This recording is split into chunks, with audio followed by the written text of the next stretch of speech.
ನನ್ನ ಜೀವನದಲ್ಲಿ ಇವತ್ತು ಮರೆಯಕ್ಕಾಗದೇ ಇರೋ ದಿನ ಅಪ್ಪ. ಇಂಥ ಟೈಮಲ್ಲಿ ನಿಮ್ಮ ಹತ್ರ ಮಾತಾಡಕ್ಕಾಗ್ತಿಲ್ಲ, ನಿಮ್ಮನ್ನ ನೋಡೋಕ್ಕೂ ಆಗ್ತಿಲ್ಲ.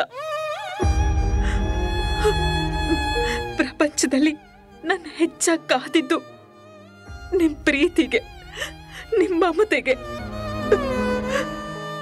ಮನಸಾರೆ ನೀವು ಯಾವತ್ತು ನನ್ನನ್ನ ಮಗಳು ಅಂತ ಸ್ವೀಕರಿಸ್ತೀರೋ ಆ ದಿನ ನನ್ನ ಹುಟ್ಟಿಗೂ ಒಂದು ಸಾರ್ಥಕತೆ ಸಿಗುತ್ತೆ. ಅಲ್ಲಿವರೆಗೂ ಈ ಪ್ರಾರ್ಥನಾ ಪರಿಪೂರ್ಣ ಆಗಲ್ಲ. ಅಪ್ಪ, ಐ ಮಿಸ್ ಯು. ನಿಮ್ಮ ಹತ್ರ ನೇರವಾಗಿ ಆಶೀರ್ವಾದ ತಗೋಬೇಕು ಅನ್ಕೊಂಡಿದ್ದೆ,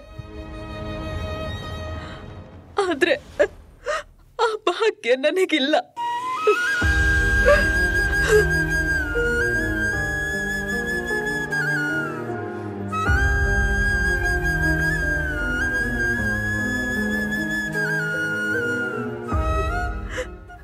ನಿಮ್ ಫೋಟೋ ಇಂದಾನೆ ನಿಮ್ಮ ಆಶೀರ್ವಾದ ತಗೋತಾ ಇದ್ದೀನಿ.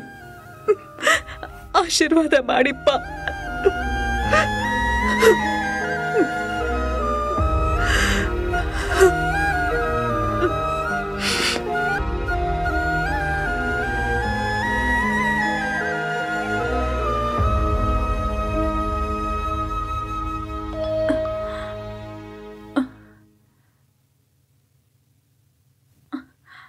ಅತ್ತೆ ವಾಯ್ಸ್ ಮೆಸೇಜು.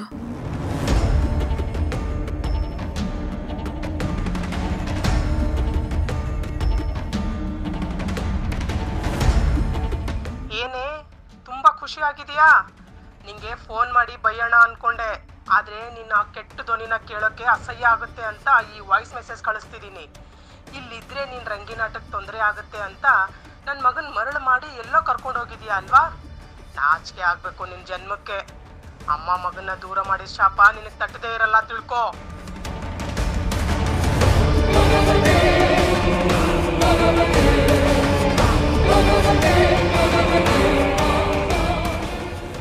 ನಿನ್ನ ವಯ್ಯಾರದಿಂದ ನನ್ನ ಮಗನ್ನ ಬುಟ್ಟಿಗೆ ಹಾಕೊಂಡಿರೋಳು ನೀನು. ಮದುವೆ ಆಗಿ ಕೆಲವೇ ದಿನಕ್ಕೆ ನಿನ್ನ ಅಸಲಿ ಮುಖನ ತೋರಿಸ್ತಿದೀಯಾ. ನನ್ನ ಮಗನ್ನ ನನ್ನಿಂದ ಶಾಶ್ವತವಾಗಿ ದೂರ ಮಾಡಿ ನಿನ್ನ ಮಳ್ಳು ತುಂಬಿಸ್ಕೊಳಕ್ಕೆ ಅಂತ ಕರ್ಕೊಂಡು ಹೋಗಿದೀಯಲ್ವಾ? ನಾಚಿಕೆ ಆಗಲ್ವಾ ನಿನ್ನ ಯೋಗ್ಯತೆಗೆ? ಈ ನಿನ್ನ ಕೆಟ್ಟ ಸಂಸ್ಕಾರಕ್ಕೆನೆ ನಿನ್ನ ಹುಟ್ಟಿಸಿದ ಅಪ್ಪನೇ ನಿನ್ನ ದೂರ ಇಟ್ಟಿರೋದು. ಮಾಡು ಮಾಡು, ಎಷ್ಟು ದಿನ ಅಂತ ನನ್ನ ಮಗನ್ನ ನಿನ್ನ ಸೆರಗಲ್ ಕಟ್ಕೊಂಡಿರ್ತೀಯ ನೋಡ್ತೀನಿ.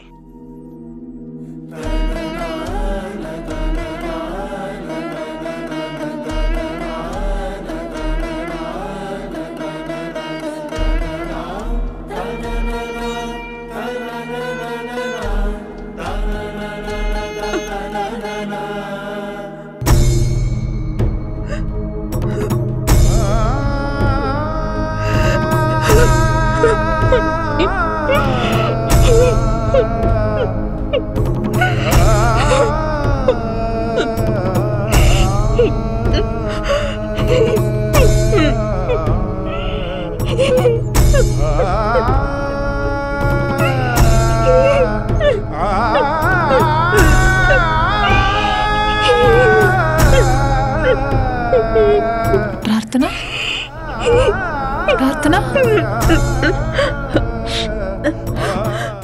ಯಾಕೆ ಅಳ್ತಿದ್ದೀರಾ? ಏನಾಯ್ತು? ಯಾಕೆ ಅಳ್ತಿದ್ದೀರಾ? ಯಾರಾದ್ರೂ ಏನಾದ್ರೂ ಅಂದ್ರ? ಮತ್ತೆ ಏನಾಯ್ತು? ಅದು ಅಪ್ಪ ನೆನಪಾದ್ರು ಅಷ್ಟೇ.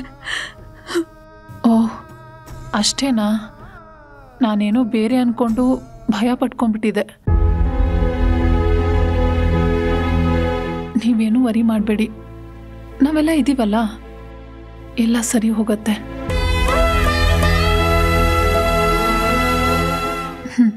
ತಗೊಳ್ಳಿ, ಯುವ ಕಾಯ್ತಾ ಇರ್ತಾರೆ ನಿಮಗೋಸ್ಕರ.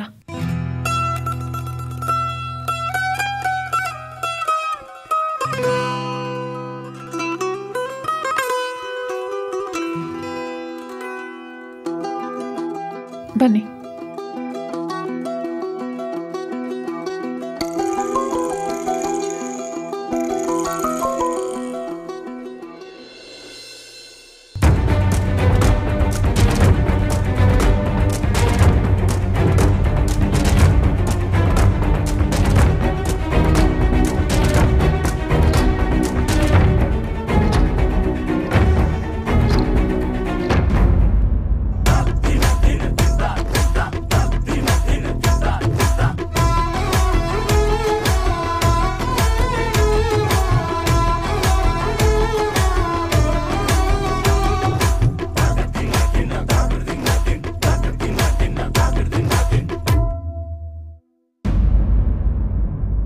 ಸಿದ್ಧಾರ್ಥ್ ಅವರು ಇಷ್ಟೊತ್ತಿಗಾಗಲೇ ಅವ್ರನ್ನ ಮೀಟ್ ಮಾಡಿರ್ತಾರಲ್ವಾ?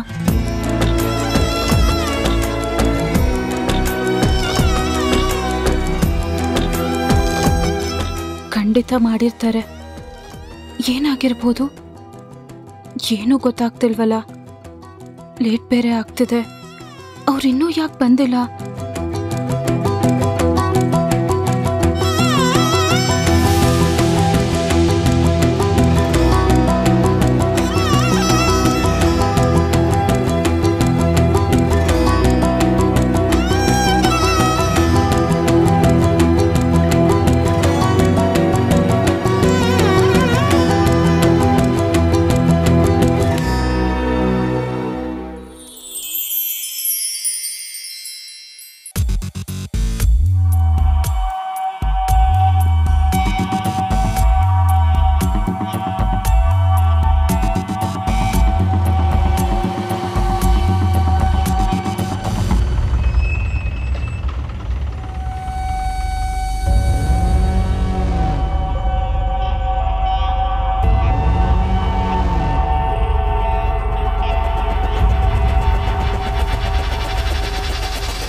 ಏನಾಯ್ತು ಸಿದ್ಧಾರ್ಥ್?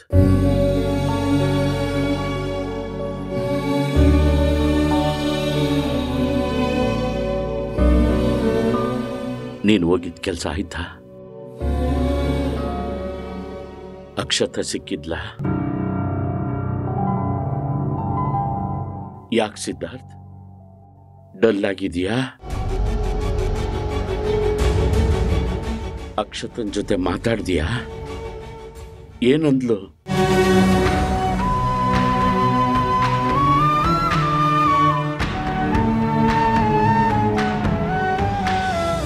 ಮನೆ ಹತ್ರ ಹೋಗಿದ್ದೆ ಗೋವಿಂದಣ್ಣ. ನೋಡಿದ್ಯಾ? ಅಕ್ಷತಾ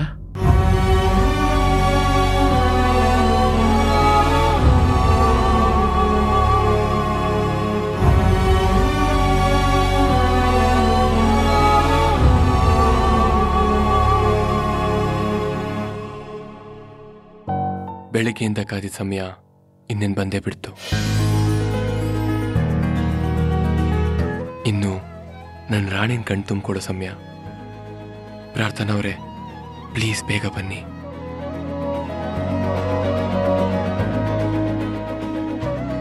ನಿಮ್ಮನ್ನು ಯಾವಾಗ ನೋಡ್ತೀನೋ ಅನಿಸ್ತದೆ.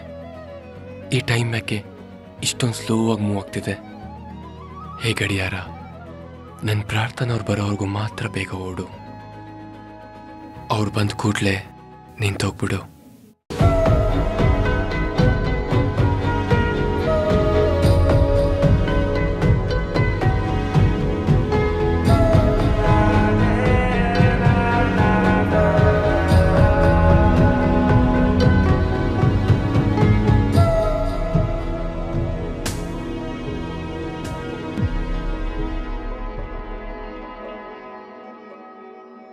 ಏನ್ ಪ್ರಾರ್ಥನಾ, ಸೈಲೆಂಟ್ ಆಗ್ಬಿಟ್ರಿ? ಓ, ಭಯ ಸ್ಟಾರ್ಟ್ ಆಗ್ಬಿಡ್ತಾ? ಅದು ಹಾಗೆ, ಒಳಗಡೆ ಹೋಗೋವರೆಗೂ ನಿಮ್ಮ ರಾಜ್ಕುಮಾರ್ನ ನೋಡೋವರೆಗೂ ಅಷ್ಟೇ ಭಯ. ಆಮೇಲೆ ಆ ಭಯಕ್ಕೆ ಕೆಲಸನೇ ಇರಲ್ಲ.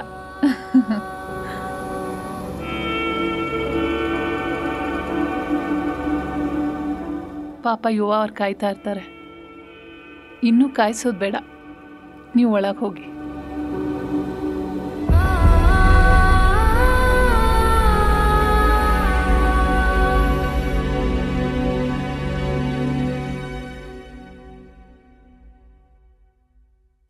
ಅಕ್ಷತಾನ್ ಮೀಟ್ ಮಾಡಬೇಕು ಅಂತ ಅವಳ ಮನೆ ಹತ್ರ ಏನೋ ಹೋದೆ.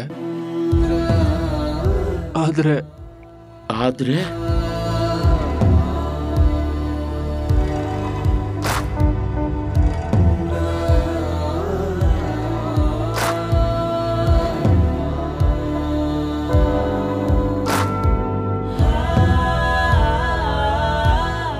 ನನ್ನ ಕೈಲಿ ಆಗ್ಲಿಲ್ಲ ಗೋವಿಂದಣ್ಣ.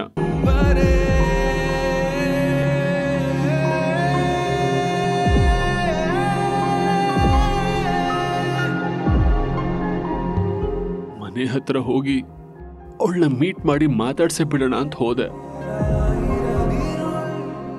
ಆದ್ರೆ ಇಲ್ಲಿಂದ ಹೋದಾಗಿದ್ದ ಮನಸ್ಥಿತಿ, ಅಲ್ಲಿಗೆ ಹೋದಾಗ ನಾನು ಯಾಕೆ ಇಲ್ಲಿಗೆ ಬಂದೆ? ಇದು ನನಗೆ ಸಂಬಂಧಪಟ್ಟಿರೋ ಮನೆನೇ ಅಲ್ಲ. ಇಲ್ಲನ್ನೋರು ಯಾರು ಇಲ್ಲ ಅಂತ ಅನ್ಸಕ್ ಶುರುವಾಯ್ತು. ಅಕ್ಷತಾ ಅವ್ರ ಬಗ್ಗೆನೇ ಮಾತಾಡ್ತಿದ್ದಾರೆ. ಯಾಕೋ ಗೊತ್ತಿಲ್ಲ ಗೋವಿಂದಣ್ಣ, ಕಾವ್ಯ ತುಂಬಾನೇ ನೆನಪಾಗ್ಬಿಟ್ಲು. ಪ್ರೀತಿಯಲ್ಲಿ ಇದಕ್ಕೆ ಏನೋ ಅನ್ನುತ್ತಾರೆ ಸಾವು. ಇಷ್ಟು ದಿನ ಅವಳ ಜೊತೆಗೆ ಇದ್ದು ಈಗ ಇನ್ಯಾರನ್ನೋ ಅವಳ ಸ್ಥಾನದಲ್ಲಿ ನೋಡ್ತಿದ್ದೀನೇನೋ ಅಂತ ಫೀಲ್ ಆಗಕ್ ಶುರುವಾಯ್ತು.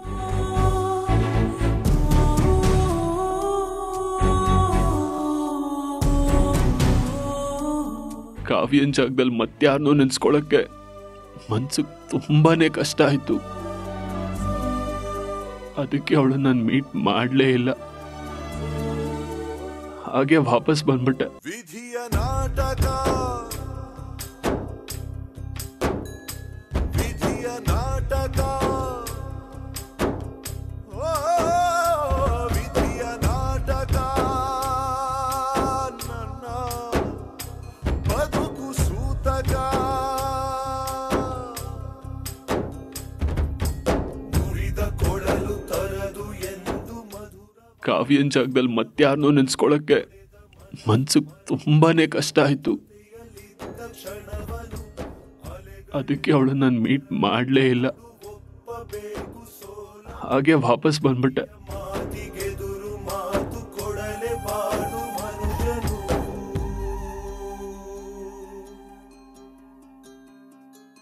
ಸಿದ್ಧಾರ್ಥ್ ಅವರು ಅಕ್ಷತಾ ಅವ್ರನ್ನ ಮೀಟ್ ಮಾಡ್ಕೊಂಡು ಬಂದ್ಮೇಲೆ ತುಂಬ ಇಮೋಷ್ನಲ್ ಆಗಿದ್ದಾರೆ. ತುಂಬ ವರ್ಷ ಆದಮೇಲೆ ಮೀಟ್ ಮಾಡ್ತಿರೋದಲ್ವಾ, ಅದಕ್ಕೆ ಇರಬೇಕು. ಸಿದ್ಧಾರ್ಥ್, ಹೇಳಬಾರ್ದು.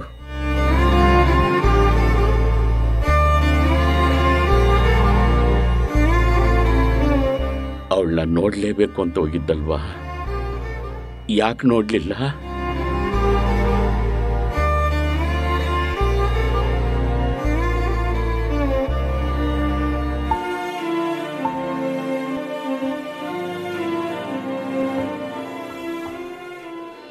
ನನಗೂ ಅದೇ ಅರ್ಥ ಆಗ್ತಿಲ್ಲ ಗೋವಿಂದಣ್ಣ. ಇಲ್ಲಿಂದ ಡಿಸೈಡ್ ಮಾಡ್ಕೊಂಡು ಹೋದವನು ಅವ್ರ ಮನೆ ಮುಂದೆ ಹೋಗ್ತಿದ್ದ ಹಾಗೆ ನಾನೆಲ್ಲೋ ರಾಂಗ್ ಪ್ಲೇಸಿಗೆ ಬಂದಿದ್ದೀನಿ ಅಂತ ಫೀಲ್ ಆಗಕ್ ಶುರುವಾಯ್ತು. ಕಾವ್ಯನ ಬಿಟ್ಟು ನಾನು ಯಾಕೆ ಇಲ್ಲಿಗೆ ಬಂದೆ ಅಂತ ಅನ್ಸಕ್ ಶುರುವಾಯ್ತು.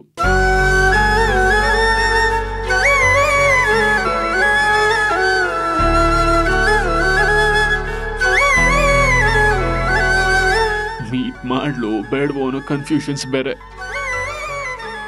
ಅದಕ್ಕೆ ಗೋವಿಂದಣ್ಣ ನಾನು ಮೀಟ್ ಮಾಡಲೇ ಇಲ್ಲ. ನನಗೆ ಗೊತ್ತಿತ್ತು ಸಿದ್ಧಾರ್ಥ್, ನನಗೆ ಗೊತ್ತಿತ್ತು. ಆ ದೇವರೊಬ್ಬ ಇದ್ದಾನೆ, ಅವನು ಯಾವತ್ತೂ ಒಳ್ಳೆಯವ್ರಿಗೆ ಮೋಸ ಮಾಡಲ್ಲ ಅಂತ ನನಗೆ ಗೊತ್ತಿತ್ತು. ನಿನ್ನ ಕಾವಿನ ಮಧ್ಯೆ ಬೇರೆ ಯಾರೋ ಬರೋದಕ್ಕೆ ಆ ದೇವರೇ ಒಪ್ಪಲ್ಲ.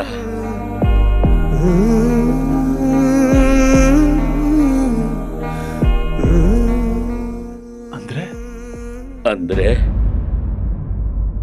ನೀನು ಕಾವ್ಯನ್ನ ಪ್ರೀತಿಸ್ತಾ ಇದೀಯಾ?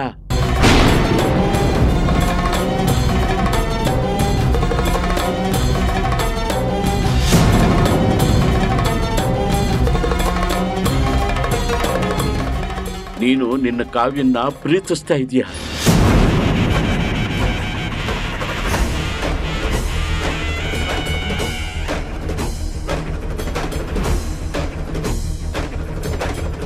ಹೌದು, ನಿನ್ ಗೊತ್ತಿಲ್ದೇನೆ ನೀನಾಗ್ಲೇ ಕಾವ್ಯನ್ನ ಪ್ರೀತಿಸ್ತಾ ಇದೀಯ.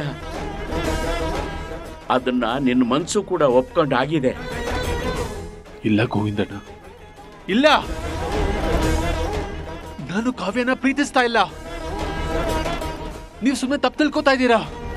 ಓ, ನೀನು ನಿನ್ನ ಬಗ್ಗೆ ತಪ್ಪು ತಿಳ್ಕೊತಾ ಇದೀಯಾ? ಸರಿ, ಹಾಗಾದ್ರೆ ನೀನ್ ಯಾಕೆ ಅಷ್ಟು ದೂರ ಹೋದ್ರು ಅಕ್ಷತನ್ ನೋಡ್ಲಿಲ್ಲ? ನೀನು ಅವಳನ್ನ ಪ್ರೀತಿಸ್ತಾ ಇದೀಯಾ ಅಂತ ಅನ್ಕೊಂಡಿದ್ಯಾ ತಾನೆ? ಮತ್ತ್ಯಾಕೆ ನೋಡ್ಲಿಲ್ಲ ಅವಳನ್ನ? ಅದೇ ನನಗೂ ಅರ್ಥ ಆಗ್ತಿಲ್ಲ ಗೋವಿಂದಣ್ಣ. ಆದ್ರೆ ನನಗ್ ಚೆನ್ನಾಗಿ ಅರ್ಥ ಆಗ್ತಾ ಇದೆ. ಗೊತ್ತಿಲ್ಲ ಅನ್ನೋ ಪದದ ಅರ್ಥನೇ ಕಾವಿನ ಮೇಲಿರೋ ಪ್ರೀತಿ. ಆ ಪ್ರೀತಿನೇ ನಿನ್ನನ್ನು ವಾಪಸ್ ಕರ್ಕೊಂಬಂದಿರೋದು. ಇಲ್ಲ ಗೋವಿಂದಣ್ಣ, ನಾನು ಕಾವ್ಯ ಬೆಸ್ಟ್ ಫ್ರೆಂಡ್ಸ್. ನಮ್ಮಿಬ್ರ ಮಧ್ಯೆ ಆ ತರ ಯಾವ ಭಾವನೆನೂ ಇಲ್ಲ. ಪ್ರೀತಿ ಯಾವಾಗ ಹೇಗ್ ಹುಟ್ಟುತ್ತೆ ಅಂತಾನೆ ಯಾರಿಗೂ ಗೊತ್ತಾಗಲ್ಲಪ್ಪ.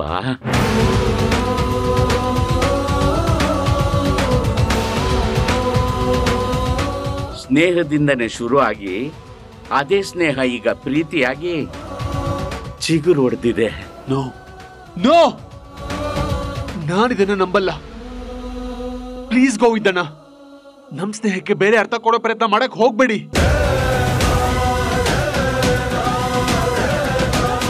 ನಿಂತ್ಕೋ ಸಿದ್ದು. ಸಿದ್ಧಾರ್ಥ್, ನಿನ್ನ ಕಾವಿನ ಮಧ್ಯೆ ಇರೋದು ಪ್ರೀತಿನಿ ಅಂತ ನಾನು ಸಾಬೀತು ಮಾಡ್ಲಾ? ಅದು ಖಂಡಿತ ಸಾಧ್ಯ ಇಲ್ಲ. ಸರಿ, ನೀನ್ ಹಾಗೆ ಅನ್ಕೋ. ನಿಜ ಸಾಬೀತಾದಾಗ ಅದು ನಿನಗೆ ಅರ್ಥ ಆಗುತ್ತೆ.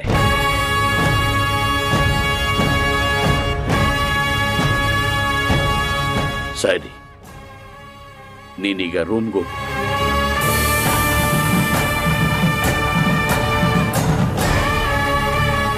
ಕಾವ್ಯ ನೀನು ಹೋದಾಗಿಂದ ತುಂಬಾ ಚಡ್ಪಡಿಸ್ತಾ ಇದ್ದಾಳೆ.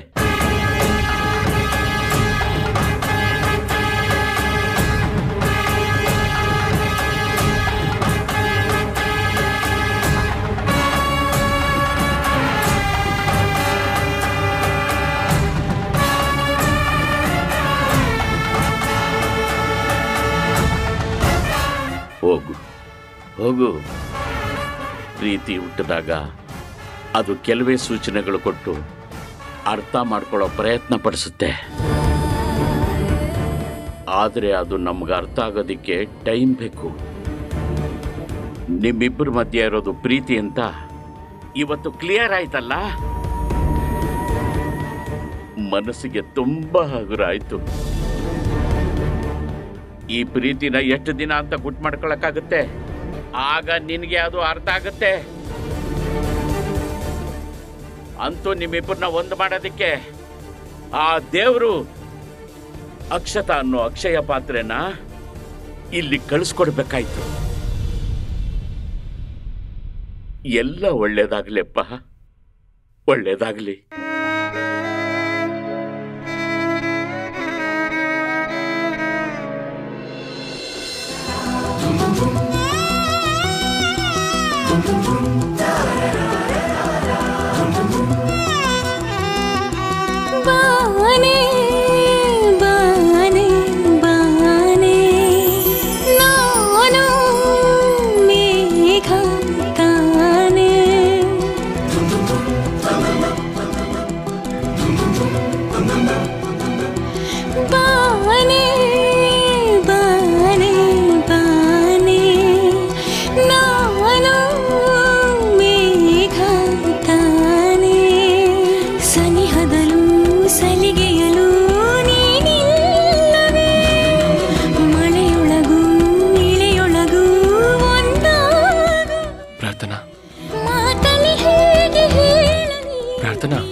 ಏನಾಗ್ತಿದೆ ನಂಗೆ? ನಾನು ಕಾವ್ಯನ್ ಪ್ರೀತಿಸ್ತಾ ಇದ್ದೀನ? ನೋನೋ, ನಾನು ಹೇಗೆ ಕಾವ್ಯನ್ ಪ್ರೀತಿಸಕ್ ಸಾಧ್ಯ? ನಾವಿಬ್ರು ಬೆಸ್ಟ್ ಫ್ರೆಂಡ್ಸ್ ಅಷ್ಟೇ. ಆದ್ರೆ ನಾನು ಯಾಕೆ ಹೀಗೆ ನಡ್ಕೋತಾ ಇದ್ದೀನಿ? ಒಂದ್ ಟೈಮಲ್ಲಿ ಅಕ್ಷತಾನೇ ನಂಗೆಲ್ಲ ಆಗಿದ್ಲು. ಅವಳ ನೆನಪಲ್ಲೇ ಇಷ್ಟು ದಿನ ಇದ್ದೆ. ಅವಳಿಂದ ಕಡೆ ಇದ್ದಾಳೆ ಅಂದ್ರೆ ಸಾಕು, ಓಡ್ ಹೋಗಿ ಹುಡುಕ್ಬೇಕು ಅನ್ಕೋತಾ ಇದ್ದೆ. ಅರಿವಾಗಿದೆ ಮೊದಲ ಸಲ ಹೃದಯ ಇರೋ ವಿಷಯ, ಮರುಳಾಗಿದೆ ಮೊದಲ ಸಲ ಮನಸ್ಸೆ ಅಯೋಮಯ. ಆದ್ರೆ ಇವತ್ತು ಅವಳನ್ನ ಮೀಟ್ ಮಾಡೋ ಚಾನ್ಸ್ ಸಿಕ್ಕಿದ್ರು ನಂಗೆ ಯಾಕೆ ಅವಳನ್ನ ಮೀಟ್ ಮಾಡಬೇಕು ಅಂತ ಅನ್ಸ್ಲಿಲ್ಲ? ಅವಳ ಜೊತೆ ಯಾಕೆ ಮಾತಾಡಕ್ಕಾಗ್ಲಿಲ್ಲ? ಅವಳನ್ನ ಯಾವಾಗ ನೋಡ್ತೀನೋ ಅಂತ ಹಂಬಲಿಸ್ತಿದ್ದ ನನ್ನ ಮನ್ಸು ಇವಾಗ ಯಾಕೆ ಹಿಂಜರಿತಾ ಇದೆ?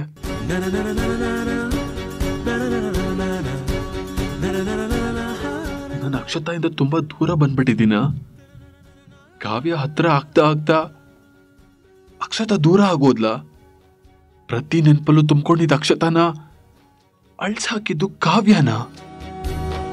ಮತ್ತೆ ಮತ್ತೆ ಭೇಟಿಗೆ she is my best friend. Yes, Kavya is my best friend. ಕಣ್ಣ ಮುಂದೆ ಬಂದ ತಕ್ಷಣ ಜೊತೆ ನೆನೆಯಲು ಹೂಮಳೆಯೊಳಗೆ ಝೇಂಕರಿಸಿದೆ ಜೀವದ ವೀಣಾ. ಕಿರುಬೆರಳಿನ ಸ್ಪರ್ಶಕ್ಕೆ ಮನದೇ ಕೋಟಿ ಕಂಪನ. ತವಕಗಳೇ ಸಿಹಿ ಪುಳಕಗಳೇ ತುಸು ತಿಳಿಸಿ ಬಿಡಿ ಇದು ಪ್ರೀತಿನ. ಅಗಲಗಲ ಇಡೀ ಜಗದ ಕಲ ಖುಷಿ ಅರಳುತ್ತಿದೆ ಇದೆ ಪ್ರೀತಿನ. ಪ್ರಾರ್ಥನಾ, ಪ್ರಾರ್ಥನಾ,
ಸಾರಿ ಯುವ, ಅದು ನಾನು ಐ ಆಮ್ ಸೋ ಸಾರಿ. ಪ್ರಾರ್ಥನಾ, ಏನಾಯ್ತು? ಯಾಕೆ ಗಾಬರಿಯಾಗಿದ್ದೀರಾ? ನಾಚಿಕೆ ಆಗ್ಬೇಕು ನಿನ್ ಜನ್ಮಕ್ಕೆ. ಅಮ್ಮ ಮಗನ್ನ ದೂರ ಮಾಡಿದ ಶಾಪ ನಿನಗೆ ತಟ್ಟದೇ ಇರಲ್ಲ, ತಿಳ್ಕೊ.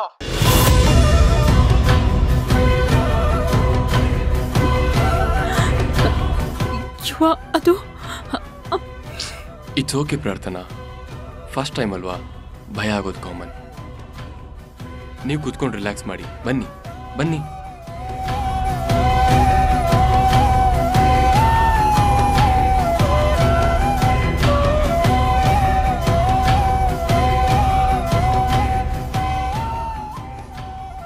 ನೀವು ರಿಲ್ಯಾಕ್ಸ್ ಆಗಿ, ನಾನು ಕ್ಲೀನ್ ಮಾಡ್ತೀನಿ. ಅಯ್ಯೋ ಯುವ, ನೀವ್ಯಾಕೆ ಕ್ಲೀನ್ ಮಾಡ್ತೀರಾ? ನಾನೇ ಕ್ಲೀನ್ ಮಾಡ್ತೀನಿ ಬಿಡಿ. ಪ್ರಾರ್ಥನಾ, ಪರವಾಗಿಲ್ಲ, ನಾನು ಕ್ಲೀನ್ ಮಾಡೋದು ಕ್ಲೀನ್ ಆಗುತ್ತೆ, ನೀವು ಕ್ಲೀನ್ ಮಾಡೋದು ಕ್ಲೀನ್ ಆಗುತ್ತೆ. ನೀವು ರಿಲ್ಯಾಕ್ಸ್ ಆಗಿ. ನಿಮ್ಮ ಮುಖದಲ್ಲಿ ಗಾಬರಿ ನೋಡಿ ಹೇಗೆ ಕಾಣ್ತಿದೆ ಅಂತ. ಈ ಮುದ್ದಾದ ಮುಖದಲ್ಲಿ ನಾಚಿಕೆ ಇರಬೇಕು ವಿನಃ ಗಾಬರಿ ಅಲ್ಲ. ಕೂತ್ಕೊಳ್ಳಿ.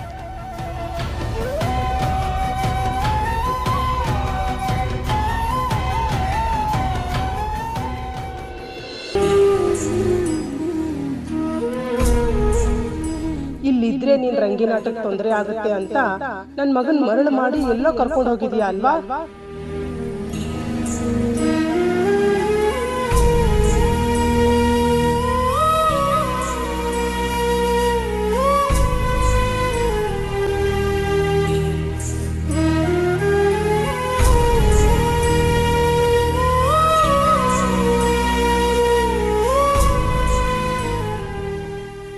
ನೀನು ವಯ್ಯಾರದಿಂದ ನನ್ನ ಮಗನ್ನ ಬುಟ್ಟಿಗೆ ಹಾಕೊಂಡಿರೋಳು ನೀನು. ಮದುವೆ ಆಗಿ ಕೆಲವೇ ದಿನಕ್ಕೆ ನಿನ್ನ ಅಸಲಿ ಮುಖನ ತೋರಿಸ್ತಿದೀಯಾ. ನನ್ನ ಮಗನ್ನ ನನ್ನಿಂದ ಶಾಶ್ವತವಾಗಿ ದೂರ ಮಾಡಿ ನಿನ್ನ ಮಣ್ಣು ತುಂಬಿಸ್ಕೊಳಕ್ಕೆ ಅಂತ ಕರ್ಕೊಂಡು ಹೋಗಿದೀಯಲ್ವಾ? ಅಮ್ಮ ಮಗನ್ನ ದೂರ ಮಾಡಿ ಶಾಪ ನಿನ್ನ ತಟ್ಟದೇ ಇರಲ್ಲ, ತಿಳ್ಕೋ.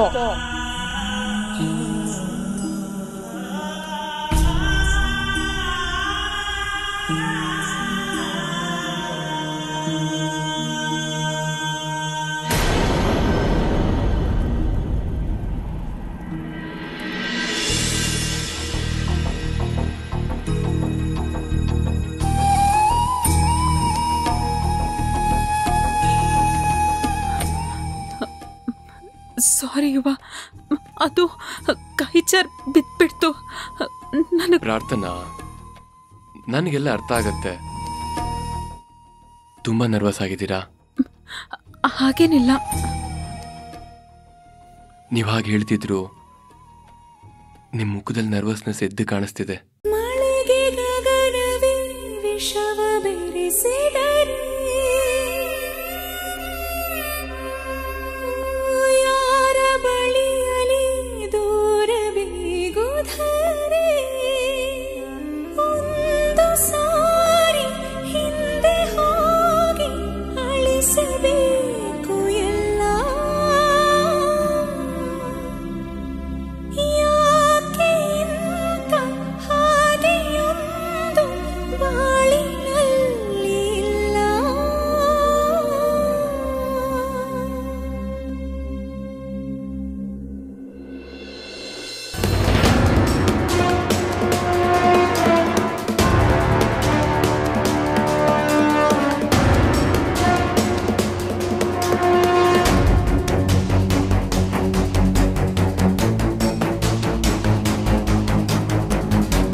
ಅಯ್ಯೋ, ಇವ್ರು ಬಂದೇ ಬಿಟ್ರು. ಅವ್ರು ನೋಡೋ ಅಷ್ಟರಲ್ಲಿ ಒಳಗೆ ಹೋಗ್ಬೇಕು.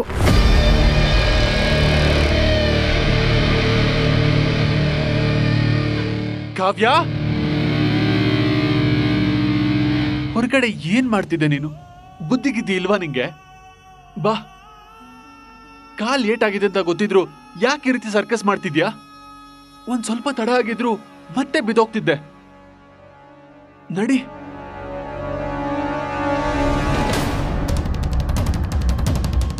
ಏನಾಯ್ತು ಪ್ರಾರ್ಥನಾ?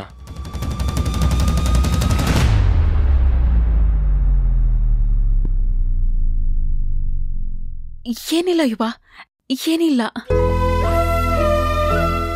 ಇಲ್ಲ, ನೀವೇನೂ ಇಲ್ಲ ಅನ್ನೋದ್ರಲ್ಲೇ ಏನೋ ಇದೆ ಅನಿಸ್ತಿದೆ. ನಿಜ ಹೇಳಿ, ಏನಾಯ್ತು?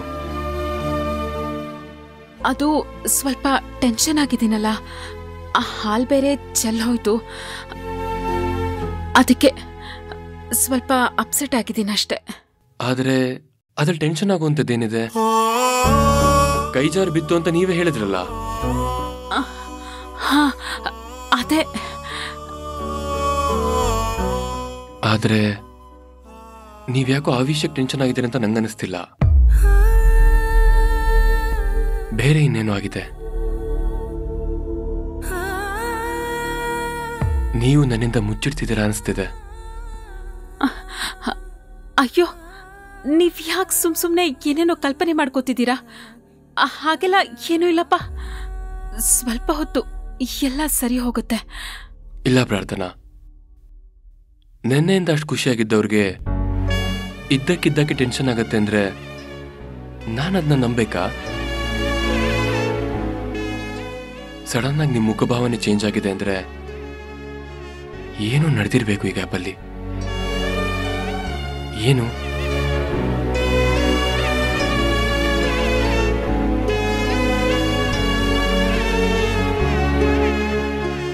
ಮನೆಯಿಂದ ಯಾರಾದ್ರೂ ಕಾಲ್ ಮಾಡಿದ್ರಾ?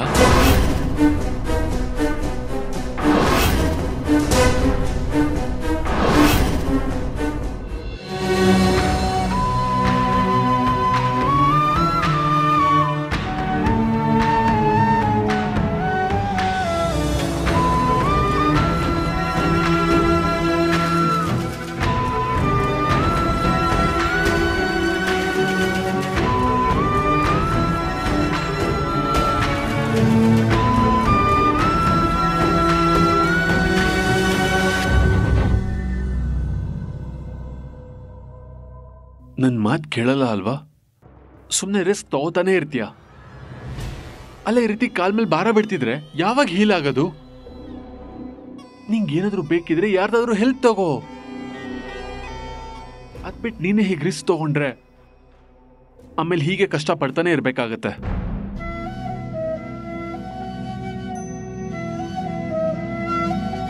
ಇವಳು ಅಕ್ಷತಾ ಬಗ್ಗೆ ಏನು ಕೇಳದೆ ಇದ್ರೆ ಸಾಕು.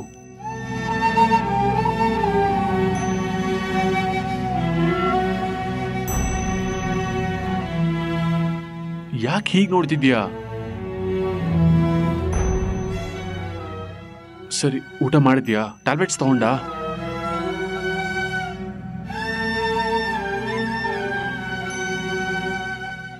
ಕಾವ್ಯ, ನಿನ್ನೆ ಕೇಳ್ತಾ ಇರೋದು. ಯಾಕೆ ಹಾಗೆ ನೋಡ್ತಿದ್ಯಾ? ನಾನು ಹೇಳ್ತಿರೋದು ಕೇಳಿಸ್ತಿದ್ಯಾ ನಿಂಗೆ? ಊಟ ಮಾಡಿದ್ಯಾ? ಟ್ಯಾಬ್ಲೆಟ್ಸ್ ತಗೊಂಡ್ಯಾ? ಅದು ಊಟ ಇನ್ನೂ ಮಾಡಿಲ್ಲ. ಟ್ಯಾಬ್ಲೆಟ್ಸ್ ಕೊಡೋಕೆ ಯಾರೂ ಇರ್ಲಿಲ್ವಲ್ಲ. ಯಾಕೆ ಮೋಲ್ಚಿ ಇರ್ಲಿಲ್ವಾ? ಅವಳು ಹೇಳಿದ್ರೆ ಬಂದು ಮಾಡಿಸ್ತಿದ್ಲು ತಾನೆ? ಇಲ್ಲ, ಅವಳು ಬಂದು ತಲೆ ಬಾಚ್ಕೊಟ್ಟು ಹೋದ್ಲು. ಆಮೇಲೆ ತಿನ್ನಿಸ್ತೀನಿ ಅಂದ್ಲು. ಆದ್ರೆ ನಾನೇ ನೀವ್ ಬಂದ್ಮೇಲೆ ಒಟ್ಟಿಗೆ ಮಾಡೋಣ ಅನ್ಕೊಂಡೆ. ನಾನು ಬರೋವರೆಗೂ ಏನಕ್ಕೆ ವೆಯ್ಟ್ ಮಾಡಕ್ ಹೋದೆ? ನೀನು ಟೈಮಿಗೆ ಊಟ ಮಾಡಲೇಬೇಕು. ಟ್ಯಾಬ್ಲೆಟ್ಸ್ ತಗೊಳ್ಳೋವಾಗ ಊಟ ಸ್ಕಿಪ್ ಮಾಡಬಾರ್ದು. ಸರಿ, ನಾನು ಹೋಗಿ ಊಟ ತಗೊಂಡ್ಬರ್ತೀನಿ ತಡಿ. ಇವ್ರು ಯಾಕೆ ಅಕ್ಷತನ್ ಮೀಟ್ ಮಾಡಿದ್ರೋ ಇಲ್ವೋ ಅಂತ ಏನೋ ಹೇಳ್ತಾನೆ ಇಲ್ಲ. ನಾನೇ ಕೇಳಲಿ ಅಂತ ಕಾಯ್ತಿದಾರ, ಅಥವಾ ನನಗೂ ಅದಕ್ಕೂ ಸಂಬಂಧ ಇಲ್ಲ, ಯಾಕೆ ಹೇಳಬೇಕು ಅಂತೇನಾದ್ರೂ? ಇಲ್ಲ, ಇವ್ರು ಇಷ್ಟೊಂದು ಕಾಮಾಗಿರೋದು ನೋಡಿದ್ರೆ ಖಂಡಿತ ಅಕ್ಷತನ್ ಮೀಟ್ ಮಾಡಿದ್ದಾರೆ. ಅಕ್ಷತಾ ಅವ್ರು ಕೂಡ ಇವ್ರ ಜೊತೆ ಚೆನ್ನಾಗೇ ಮಾತಾಡಿರ್ಬೇಕು.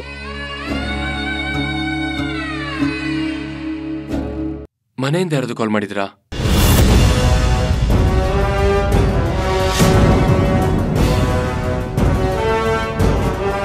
ಹೇಳಿ ಪ್ರಾರ್ಥನಾ ಅವರೇ, ಯಾರಾದ್ರೂ ಮಾಡಿದ್ರಾ? ನನಗೆ ಯಾರು ಕಾಲ್ ಮಾಡ್ತಾರೆ ಯುವ? ನಾನು ಕಾಲ್ ಮಾಡಿದ್ರೆ ತೆಗಿಯಲ್ಲ, ಇನ್ನು ನನಗೆ ಕಾಲ್ ಮಾಡ್ತಾರಾ? ಅದೆಲ್ಲ ಬಿಡಿ, ನೀವು ರಿಲ್ಯಾಕ್ಸ್ ಆಗಿ. ಬಟ್ ನೀವ್ಯಾಕೆ ಹೀಗಿದ್ದೀರಾ ಪ್ರಾರ್ಥನಾ? ಹೇಳಿದ್ನಲ್ಲ, ಸ್ವಲ್ಪ ಟೆನ್ಷನ್ ಆಯ್ತು ಅಷ್ಟೇ. ಅದಕ್ಕೆ ಸ್ವಲ್ಪ ಮನ್ಸು ಸರಿಗಿರ್ಲಿಲ್ಲ. ಈಗ ಮತ್ತೆ ಮನಸ್ಸ್ಯಾಕೆ ಸರಿ ಇಲ್ಲ ಅಂತ ಕೇಳಕ್ ಹೋಗ್ಬೇಡಿ. ಅದ್ ಯಾಕೆ ಅಂತ ನನಗೂ ಗೊತ್ತಿಲ್ಲ. ಅಬ್ಬಾ, ಈಗ ಡೌಟ್ಸ್ ಏನಿಲ್ಲ ಬಿಡಿ. ನೀವ್ ಹೀಗೆ ಹೇಳ್ತಿದ್ರ ಅಂದ್ಮೇಲೆ ನಾರ್ಮಲ್ ಆದ್ರಿ ಅಂತಾನೆ ಅರ್ಥ. ನೀವ್ ಈ ತರ ಸಡನ್ ಆಗಿ ಡೆಲ್ ಆಗ್ಬಿಟ್ರೆ ನನ್ ಕೈ ಕಾಲು ಆಡಲ್ಲ, ಗೊತ್ತಾ? ಇಷ್ಟೆಲ್ಲ ಅರೇಂಜ್ಮೆಂಟ್ಸ್ ಆಗಿದೆ. ಯುವ ಹೊಸ ಜೀವನ ಶುರು ಮಾಡ್ಬೇಕು ಅಂತ ತುಂಬಾ ಆಸೆ ಇಟ್ಕೊಂಡಿದ್ದಾರೆ. ನನ್ ಪ್ರಸ್ತಾವ ಬೇಡ ಅಂದ್ರೆ ತುಂಬಾ ಬೇಜಾರ್ ಮಾಡ್ಕೋಬಹುದು. ಏನ್ ಮಾಡ್ಲಿ ಇವಾಗ?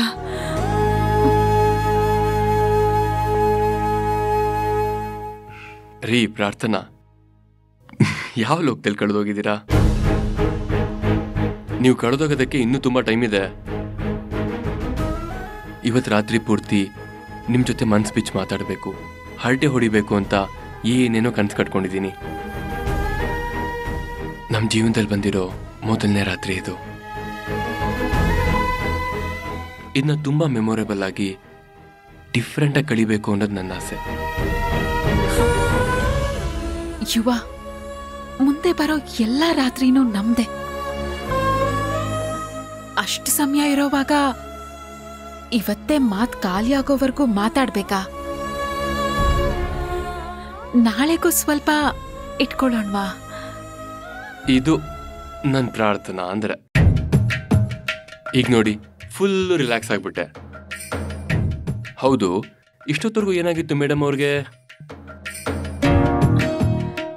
ಯುವ, ನಾನೊಂದು ಮಾತು ಹೇಳಿದ್ರೆ ನಿಮಗ್ ಬೇಜಾರಾಗಲ್ಲ ಅಲ್ವಾ? ಇವತ್ತು ನೀವೇನಾದ್ರು ಹೇಳಲಿ ಅಂತಾನೆ ಕಾಯ್ತಾ ಇದ್ದೀನಿ. ಈ ಜೀವನದಲ್ಲಿ ಇನ್ನೇನಿದೆ? ಯುವರಾಣಿ ಮಾತು ಕೇಳೋದೆ ಅಲ್ವಾ? ಹೇಳಿ ನಮ್ಮ ಯುವರಾಣಿ ಅವರೇ.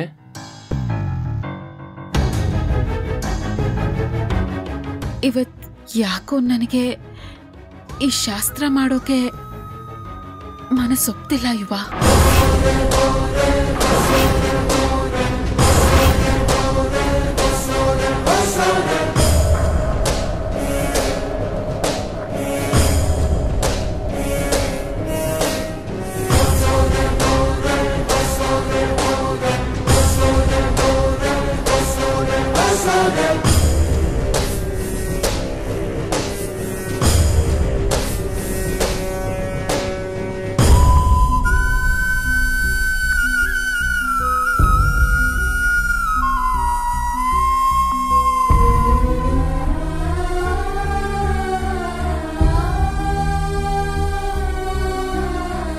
ಪ್ರಾರ್ಥನಾ, ಏನಾಯ್ತು? ನೀವು ಒಪ್ಪಿದ್ದಕ್ಕೆ ಅಲ್ವಾ ಇಷ್ಟೆಲ್ಲ ಆಗಿದ್ದು?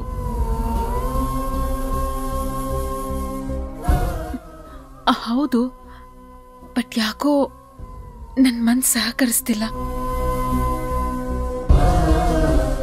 ಪ್ಲೀಸ್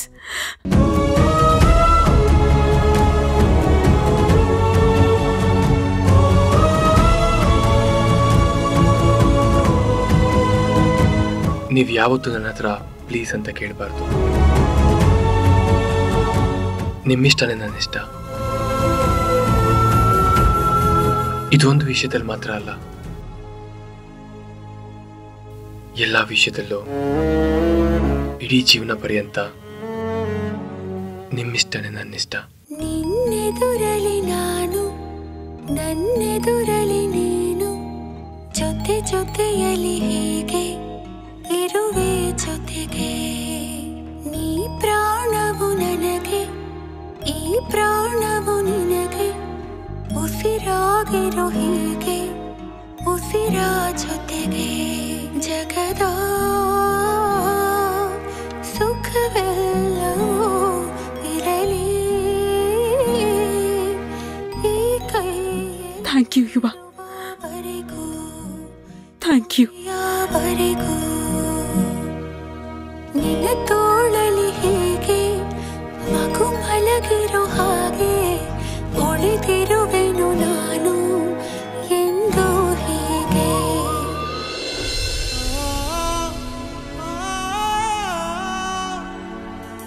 ನಿಂಗಂತೂ ಊಟದ ಬಗ್ಗೆ ಚಿಂತೆನೆ ಇಲ್ದಿರೋ ಹಾಗಾಗಿದೆ ಅಲ್ಲ? ಈ ರೀತಿ ಊಟ ಬಿಟ್ಕೊಂಡು ಕೂತ್ರೆ ಬೇಗ ಹುಷಾರಾಗಕ್ ಸಾಧ್ಯನಾ? ಯಾಕೆ ವಾಪಸ್ ಊರ್ ಹೋಗಕ್ ಆಸೆ ಇಲ್ವಾ? ನನಗೆ ಹೊಟ್ಟೆ ಹಸಿವಿರ್ಲಿಲ್ಲ, ಅದಕ್ಕೆ ತಿನ್ಲಿಲ್ಲ. ಯಾಕೆ ಹಶ್ವಾಗಲ್ಲ? ಅಂದ್ರೆ ನೀನಿವಾಗ ಊಟ ಮಾಡಲ್ವಾ? ನಾನೆಲ್ಲ ಹಾಗೆ ಹೇಳ್ದೆ, ಆಗ ಹಸಿತಿರ್ಲಿಲ್ಲ ಅಂದೆ. ಇವಾಗ